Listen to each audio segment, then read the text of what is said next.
Hello students. अब चलिए start करते हैं। आज का हमारा टॉपिक है वर्नस लॉ।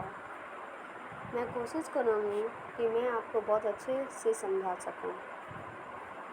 चलिए स्टार्ट करते हैं। वर्नस law. वर्नस law describe a historical sound change in the proto Germanic language. वर्नस law proto Germanic भाषा में एक हिस्टोरिकल साउंड का वर्णन कर रहा है। Curl Werner was born in 1846 and died in 1896। Curl Werner जो है उनका जन्म 1846 को हुआ था और उनकी मृत्यु 1896 में हुई थी। He was a north Germanic philologist. वह नॉर्थ जर्मनी के फिलोजिस्ट थे।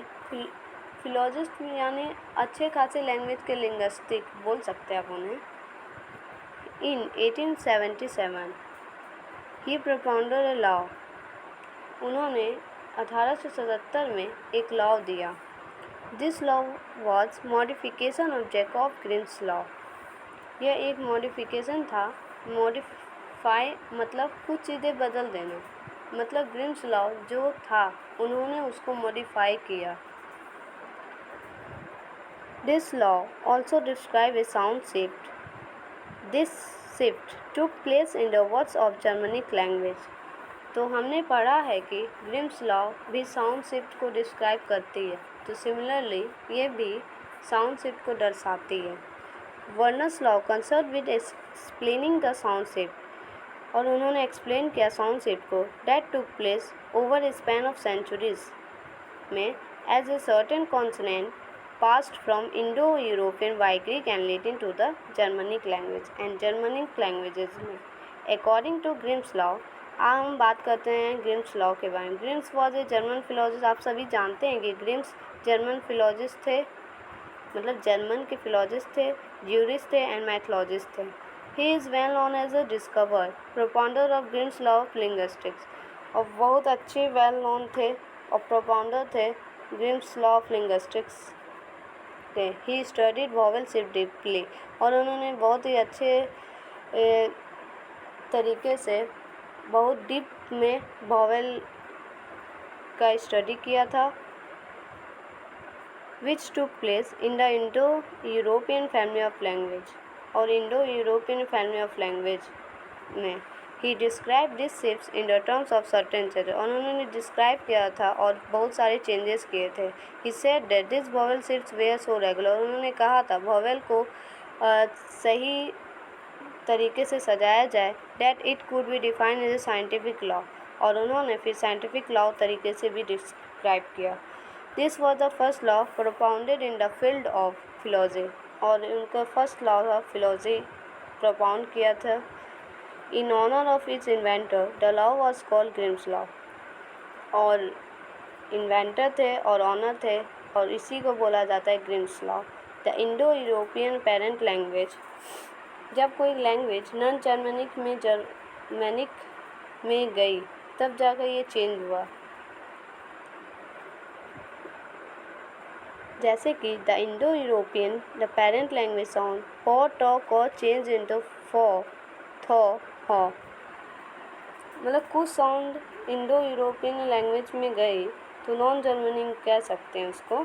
जैसे कि पॉ टॉ और कॉ हो गए फॉ तो हो, यानी पॉ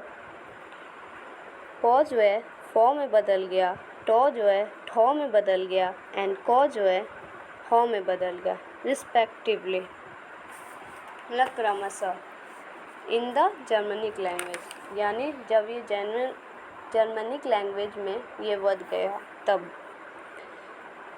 ही explain how the pre Germanic voiceless stop, उन्होंने एक्सप्लेन किया वॉइसलेस स्टॉप्स को पॉ टॉ को चेंज टू स्प्रेंस और वॉइसलेस फ्रिकेटिव्स फॉ तो हो in the Germanic language. Verner's observe that it was only true when the accent fell on another level.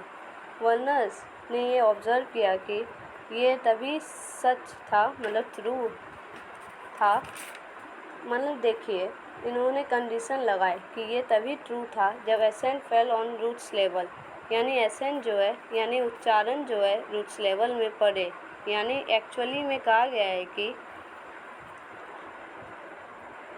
प तो जो फ तो ह है वो किस में बदल गया, ब द ग, मतलब फ्रिकेटिव फ तो ह in the Germanic language. Verner's observe that it was only true the accent fell on others level. अब तभी ये मतलब अनदर्स लेवल में तभी है जब फ थ और ह ब द ग में बदल गए respectively in the Germanic language में। Verner's then apply this rules to the consonants. Apply किया क्या अप्लाई किया, थ ऑन प कॉन्सोनेंट्स का। This law states that the medical and final fricatives were pronounce only if they came after an accents level. और उन्होंने स्टेट्स किया कि मेडिकल एंड फाइनल फ्रिकेटिव्स को प्रोनाउंस किया गया ओनली इफ दे कैम, मतलब तभी आता है असेंट जब वो असेंस लेवल में हो। This were this shifts that took place when it change from non Germanic से जर्मनिक में जब वो गए।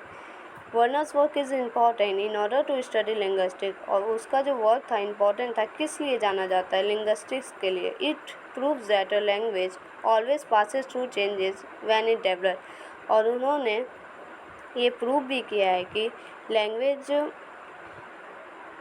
जो चेंज किया और उसको वो जो डेवलप किया है उसके बारे में बताया। It can be describe as follows. और उन्होंने बहुत अच्छे तरीके से डिस्क्राइब किया है, जैसे कि जो फ है वो किस में बदल गया, ब में, और जो थ है उसको चेंज कर दिया द में, और जो ह है उसको चेंज कर दिया ग में। वैसे ही जो स है उसको चेंज कर दिया ज में। चाहिए आए first voiceless and non voice, या वॉइसलेस बोली या नॉन वॉइस बोले। फ्रिकेटिव जो हैं became voice step in Germanic language of Indo European family of language. It is only applicable will is not a roots level. तभी वो applicable थे जब वो रूट्स लेवल में नहीं होते या इनिशियल लेवल में नहीं होते। Followed as a stress level, और वो फॉलो करते स्ट्रेट्स लेवल को। For example death become dead, voiceless is sibilant, so became जो। या समटाइम्स हम कुछ जॉ भी बोल सकते हैं या रॉ भी बोलते हैं sometime. For example so becomes dry, dry में किस में बदल गया, ड्राई में। This could be for insulated with the way sound has shifted in the 3 tectonic और जर्मनिक वर्ड्स। साउंड को 3 टेक्टोनिक जर्मनिक वर्ड्स में बोला गया है, जैसे कि father, mother and brother. They are derived from the Latin pater, mater and frater. Thus Verner gave his contribution to the linguistic study. उन्होंने बहुत बड़ा योगदान दिया है लिंग्विस्टिक स्टडी के लिए। It has great importance in the history of development of English language. और ये हमारे महान हिस्ट्री लैंग्वेज के बहुत महान विद्याता हैं, इसीलिए उन्होंने कहा गया है the history of development of English language. धन्यवाद। मैं आशा करती हूँ आपको ये वीडियो पसंद आया हो, तो हमारे चैनल को लाइक करें, सब्सक्राइब करें, शेयर करें। धन्यवाद।